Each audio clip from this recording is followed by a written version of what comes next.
Hi, my name is Veronica, and you're watching Dontaesboxingnation. How did that one do? That was very good. Do just maybe one or two more. Horrible fighter, man.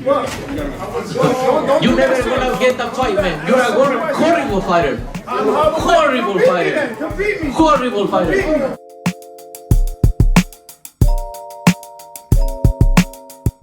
Want to get you the whole Canelo jumping up to 190. I haven't got any trainer's opinions yet on him wanting to fight. I don't know why he would do that. Why wouldn't he just continue to fight the top fighters that he hasn't fought already? But if he's doing that, I'm gonna say it's a duck. You think it's a duck from David? If you moving up there, and you could at least say, okay, I'm gonna take one more fight with a Charlo or one more fight with a Benavidez, and then I'll move up. But if you just gonna move up without fighting them guys at all, it looks like a duck, it walks like a duck, it quacks like a duck, it's a duck. To Max, before I let you go, just Canelo. It's not Charlo, it's not Benavidez, it's not Beterbiev, it's Makabu at cruiserweight. What do you think of that, Max? I think good for him. He wants to go up to cruiserweight. But if you want to keep doing that stuff and you're going up above, then I don't want to hear it. Fight Beterbiev. But the thing is that what gives Canelo problems and issues are guys that can move. There's still a weakness there. I'm telling you, there's still a weakness there. Okay? It is. He has problems with guys that move. Plant made him miss a lot. And he didn't get a lot of credit for that. He made him miss a lot. And I'm going to be honest with y'all, because that's just what I do. I had it 5-5. Y'all might be thinking I'm crazy. I had it 5-5 going into the 11th round. 5 rounds apiece. So a lot of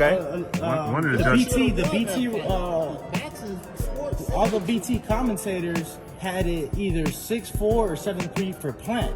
Oh, well, I had it 7. I had 5-5. I was sitting at home and I was scoring the fight. I was like, let me score this fight.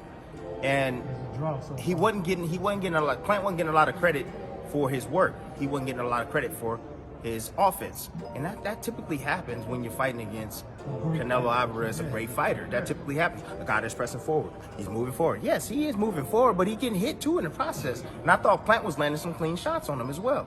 And anytime that Canelo would load up, he would miss. Plant was like, whoo, whoo, whoo. He would miss. You look at the replays. A lot of replays were missed punches. Tim, I gotta ask. I feel like looking at Canelo making that move up to cruiserweight is kind of like a Roy Jones when he went up to heavyweight. Right opponent, wouldn't you say? No. Can't convince me on that, bro. There's meat down at the bottom, bro, that he can fight. That's gonna give him better, entertaining type of fights. We want to see entertaining fights with Canelo Alvarez. Not no damn 10-1 favorite, bro. I'm telling you, man. No, and why you think people won't give him the respect, bro? Why you think they won't give him the respect? The Latins won't give him the respect based on that, bro. Because exactly. They give Chavez respect because Chavez is willing to fight all the guys, the top guys. He needs to fight the top guys, and if not, he needs to fight the top opponents stylistically. Somebody that's gonna press the issue, somebody that's gonna give him a run for his money. Right. We want to see him in exciting matchups. You want to sell out. I'm telling you, sell out Cowboy Stadium. Fight Benavidez. Yeah. Fight that kid. He's hungry. He wants it. It's not like it's hard to make the fight. I'm pretty sure he'll take whatever you give him because he wants the opportunity.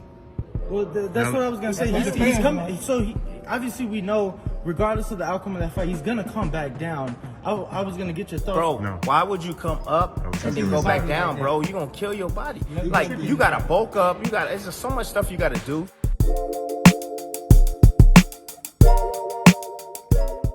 Dontae'S Boxing Nation, what's going on, guys? So the clip of the guy you guys keep seeing get knocked out over and over, just in case you didn't know, is Canelo Alvarez's next opponent at cruiserweight. Cruiserweight, which used to be at 200 pounds, is now at 190 because the WBC created a bridger weight. Or maybe I should say they created a new division for the organization called the bridger weight. Because of that, now cruiserweight has been bumped down to 190 pounds.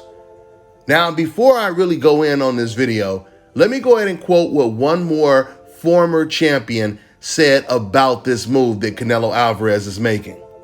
The 2-division champion, Antonio Tarver, he said, all the Canelo fans been trolling me because of my comments about him moving up to fight a nondescript cruiserweight and having a fighter that has barely fought on TV being thrust onto a massive stage. I'll be doing Tarver's take on why this could be the biggest duck in boxing disguised as an attempt to become a 5-division champion. First of all, let me start by saying this.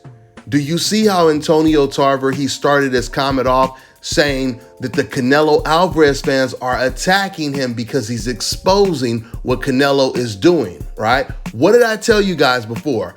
The reason why you had a lot of black champions that were praising Canelo Alvarez before, because they were listening to everything old media was saying, but most importantly, they were afraid of being attacked by all of these racist Canelo Alvarez fans on the internet. Because when you say something about Canelo, those Canelo fans, they come flooding your comment section. And when it comes to a lot of these professional boxers, they don't pay attention to the racial double standards that exist. They just want to be loved by everyone. They really love their social accounts, their IGs and Twitters, and they want all the fans to love them. So when all of a sudden they see a flood of racist and other negative comments, they automatically start thinking it must have been something they said wrong, right? So then when they start to realize when they say something positive about Canelo, even if it's not true, they receive less hate in the comment section. Therefore, they get on code. And Antonio Tarver is telling you he doesn't care about the racists. He's going to tell you the truth. And that's what we're starting to get from a lot of professional boxers and experts in the game right now because of the most egregious cherry picking we have ever seen in boxing history, hands down, from Canelo Payday Alvarez. Let me tell you guys something.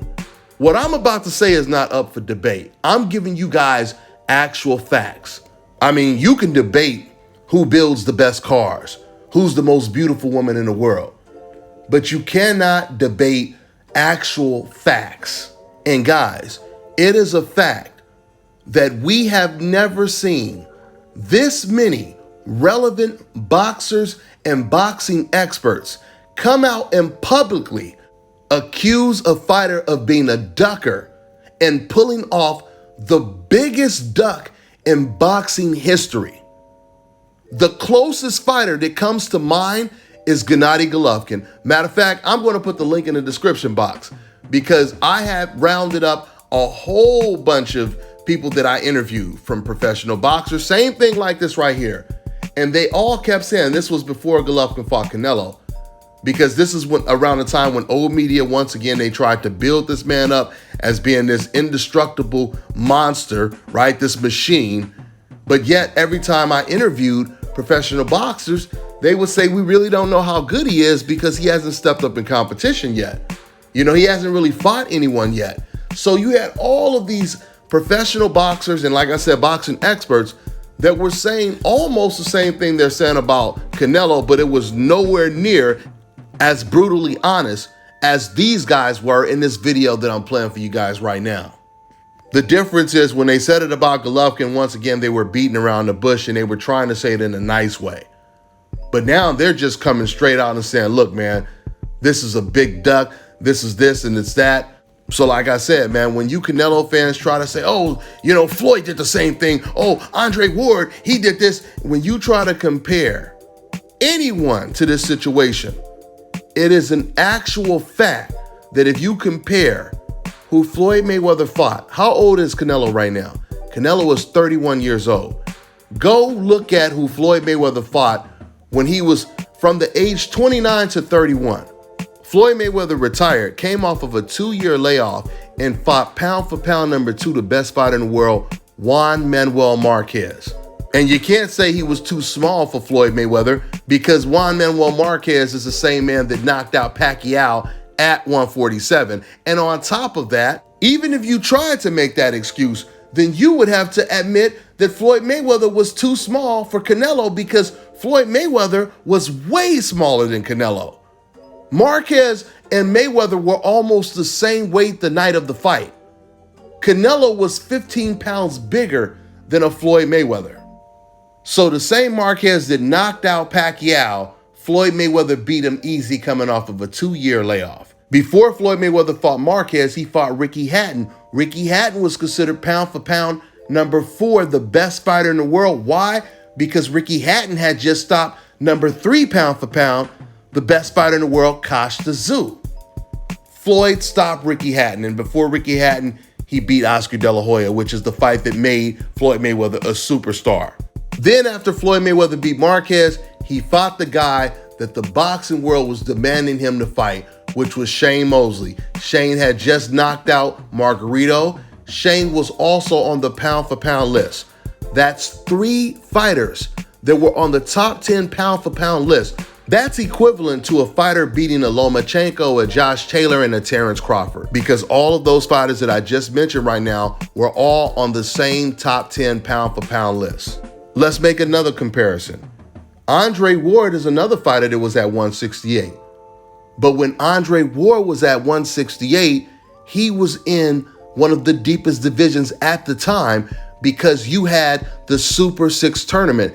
Did you guys know that Andre Ward was the underdog to win that tournament? Do you know why he was the underdog? Because Miguel Kessler and Carl Froch at the time, they were both on the top 10 pound-for-pound list. No one expected Andre Ward to even have a chance, because I remember when I looked at the odds and I thought that was weird. I'm like, man, they're not even giving Ward a chance of winning this fight. The favorites to win that Super 6 tournament was Carl Froch and Miguel Kessler. And Andre Ward, with the least experience, he won the tournament. Now, just like Canelo, Andre Ward moved up in weight from 68 too. But guess who he fought when he moved up? Andre Ward fought the fighter that old media had as pound for pound. Some of them even had this man at number 1 pound for pound at the time. The crusher, Sergey Kovalev, right? Andre Ward was trying to call out, or I shouldn't say he was trying to. Andre had been calling out Golovkin for the longest, just like they always do. Old media and HBO in particular, they protected Andre Ward from Golovkin because they wanted to build Golovkin as the next Mayweather with the right complexion. But that didn't pan out too well, and HBO went out of business trying to do that, neglecting the best talent they had, which were fighters like Floyd Mayweather and Andre Ward. So anyway, HBO, before they went out of business, they told him, they end up, and Andre Ward, he confirmed this, HBO, they presented him an offer to move up to a higher weight class and take a 3-fight deal that ends with him fighting against Sergey Kovalev. Andre accepted the deal, and he ended up beating Sergey Kovalev twice. So while HBO pushed for Andre Ward to take more risk, old media has been encouraging Canelo Alvarez to take least risk, just to create the illusion of him being this pound-for-pound best fighter in the world. So you can say, oh, but look how many titles he won. Look at all these amazing titles he won. Look at all these different divisions he won the belts in, right? But who? Against who, though? I keep telling you guys, when it comes to fighters like Sugar Ray Leonard, they're known for who they beat, not just the number of titles that they won. When you think of Sugar Ray Leonard, his name is synonymous with Hearns, Hagler, Duran. Just like Ali's name is synonymous with Frazier, Foreman, Liston, right? And Floyd's name is synonymous with Pacquiao's name, Canelo's name, Mosley's name. Whose name is Canelo synonymous with? Floyd Mayweather, right? The guy that he lost to, the guy that made Canelo Alvarez famous. Before Canelo lost to Floyd Mayweather, Canelo was fighting on Floyd Mayweather's undercards. The other name that Canelo's name is attached to is Gennady Golovkin's, right? A fighter who many people believe Canelo lost to twice.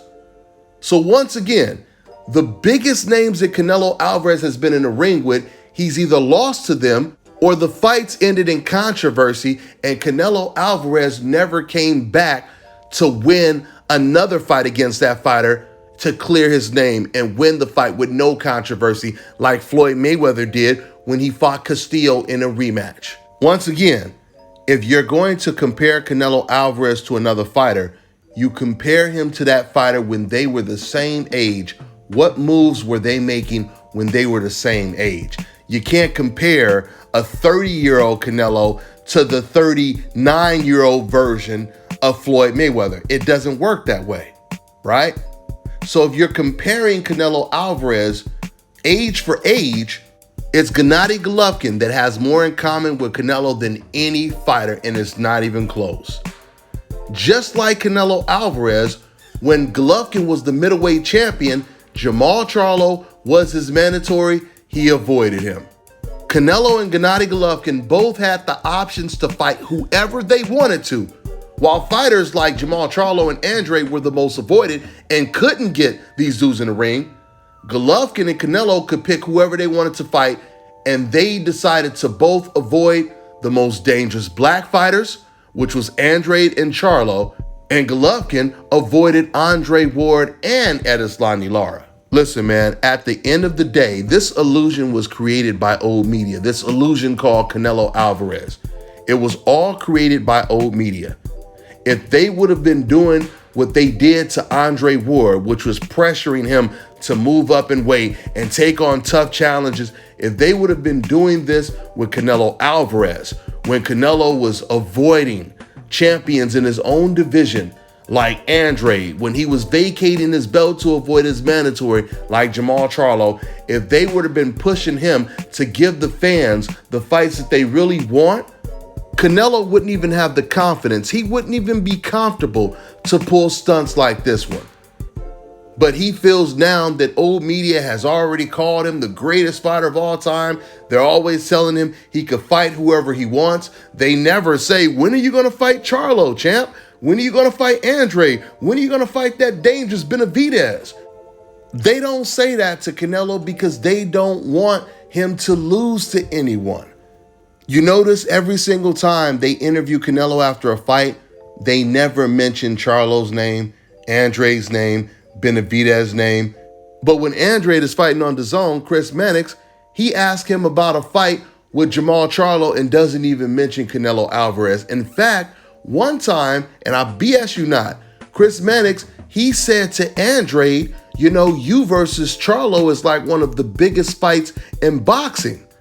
How is that one of the biggest fights in boxing, but Canelo versus either of them is not? And Charlo and Andre has been calling them out for 6 years. Keep in mind, this is the same Chris Mannix that said, while Andre was fighting one time, he said, see, this is the reason why he's not going to get a Gennady Golovkin fight, because he doesn't really take risk, right? Oh, but you say him versus Jamal Charlo is one of the biggest fights in boxing, but he doesn't deserve to fight Golovkin because of his style. Yeah, we know what time it is. But Steve Rose deserves to fight Golovkin, right? Willie Monroe deserves to fight him. Okay. You heard Tim Bradley say, this is why even the Latins don't respect Canelo Alvarez, and Tim Bradley is not lying, because every single great Mexican has said something negative about Canelo Alvarez. From Julio Cesar Chavez Sr. to Barrera to Marquez to even Eric Morales. The crazy thing is, while everyone else was afraid to say these things, a lot of the Mexican greats, they were not afraid to say it.